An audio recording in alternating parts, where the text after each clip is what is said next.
రాజ్యాంగబద్ధమో కాదో మేము తేలుస్తాం, అంతేగాని నువ్వు చట్టంలో లేకుండా శిక్షించద్దు అంటది.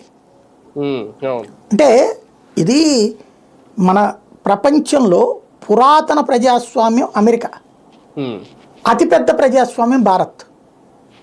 కొన్ని వందల వేల జాతులు, భాషలు, సంస్కృతులు ఉన్నటువంటి దేశంలో ఇవాళకి కలిసి ఉన్నాము అంటే మన రాజ్యాంగం, అది రూపొందించిన తీరు, దాన్ని ఆచరణలో పెడుతున్న జనం, దీనికి సేఫ్ గార్డుగా ఉంటున్నటువంటి న్యాయ వ్యవస్థ. మన కోపం వస్తుంది మన ఇంట్లో మన తండ్రి మీదనో తల్లి మీదనో ఒక్కోసారి అలిగినప్పుడు, మనకు నచ్చినట్టు లేనప్పుడు. అట్లాంటి తండ్రి పాత్రలో మందలిస్తుంది అది.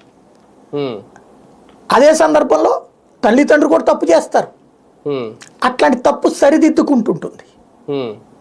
అంతే తప్పించి మనం తల్లిదండ్రులు నువ్వు నాకు అమ్మవు కాదు, నువ్వు నాకు నాన్నవు కాదని చెప్పం.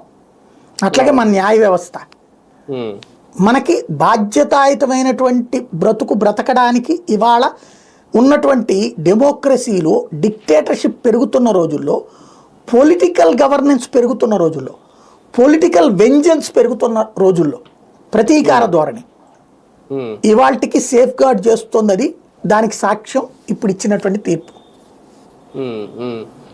కానీ ఒకటి సార్, అంటే సుప్రీంకోర్టు చెప్పినట్టు న్యాయపాలన లేదంటే పత్రికా స్వేచ్ఛ మధ్య ఒక సమన్వయం అనేది మిస్ అవుతుందా మీడియా స్వేచ్ఛను హరిస్తే? ఇక నుంచి అలాంటిది ఉండకుండా ఉంటుందా? ఎందుకంటే చాలామంది విమర్శలు తీసుకోలేని వాళ్ళు చాలా ఈజీగా కోర్టులోకి పిల్లి వేసేస్తూ ఉంటారు.